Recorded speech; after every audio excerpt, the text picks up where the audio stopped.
तो क्या एनडीए के अंदर सब कुछ ठीक नहीं है? तो क्या एनडीए के भीतर एक बार फिर मतभेद है? तो क्या फिर से एनडीए की सरकार में कुछ अनबन है?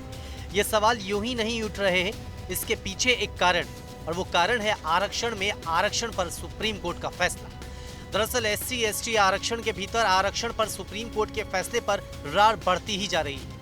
यहाँ तक कि केंद्र में सरकार चला रहे एनडीए भी इस फैसले में दो फाड़ नजर आ रहा है।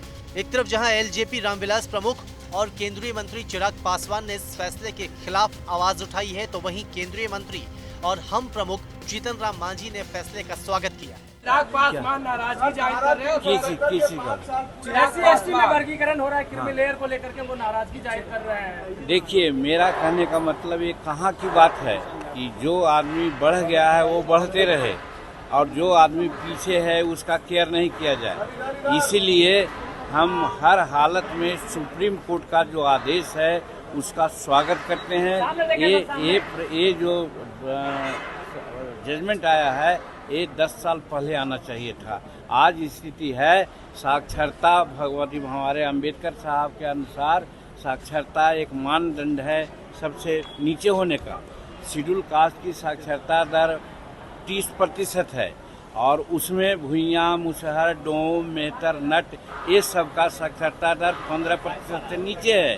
तो जिसको 30% या ऊपर साक्षरता दर है उसको सुविधा मिलनी चाहिए, मैं नहीं कहता हूँ, लेकिन जिसकी साक्षरता दर 7% है, 8% है, उसको तो ज़्यादा पुश करना ही चाहिए। वो स्वार्थी लोग वैसा कर रहे हैं। ये कहाँ बात है? भुइयाँ, मुसहर, डोम, मेहतर जो हमारे शेड्यूल कास्ट के हैं, केगो IAS, केगो IPS अफसर हैं, केगो इंजीनियर चीफ हैं, केगो चीफ इंजीनियर हैं, और जो आज क्षोभ व्यक्त कर रहे हैं 4 जातियां, उनका सब है। इसका मतलब शेड्यूल कास्ट का हक वही लेते रहे। 76 वर्ष तो लिया उन लोगों ने। जो ये ऑब्जर्वेशन सुप्रीम कोर्ट के द्वारा आई हैं उस पर हम लोगों की भी असहमति है और इस असहमति को प्रमुखता से हम लोगों ने दर्ज किया है।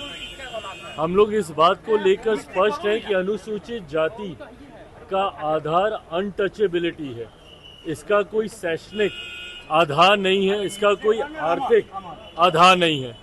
ये जो भेदभाव जिसकी वजह से ऐसी कास्ट को संविधान में शेड्यूल किया गया और जो शेड्यूल कास्ट कहलाई, इनका आधार हमेशा से छुआछूत रहा है, अनटचेबिलिटी रहा है। ऐसे में इसमें क्रीमी लेयर का प्रावधान हो ही नहीं सकता।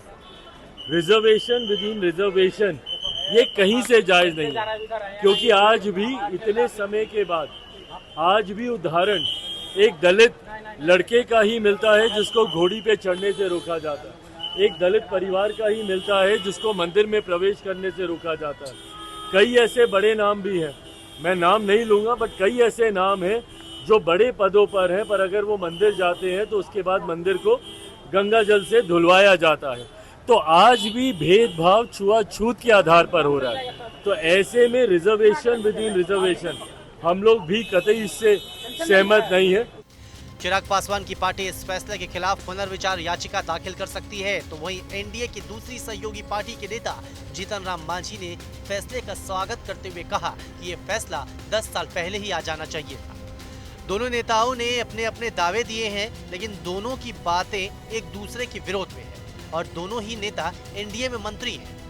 दोनों की बातों के पीछे एक अहम कारण भी है और वो कारण बिहार की जनसंख्या में छिपा है। दरअसल बिहार सरकार ने पिछले साल 2 अक्टूबर को जाति सर्वेक्षण के आंकड़े जारी किए थे। इसके मुताबिक दुसाध जाति की आबादी बिहार में 5.31% है, तो वहीं मुसहर जाति की आबादी 3.08%। अनुसूचित जाति के लिए आरक्षित नौकरियों में दुसाध काफी आगे है, वहीं मुसहर इस मामले में काफी पिछड़े हैं। इन आंकड़ों के आधार पर मांझी को लगता है कि अगर SC/ST में सब कैटेगरी बनाई जाती है तो उनके समुदाय को फायदा हो सकता है, इसलिए वो चिराग पासवान का विरोध कर रहे हैं, जो फैसला आने के बाद से ही फैसले के विरोध में झंडा उठाए।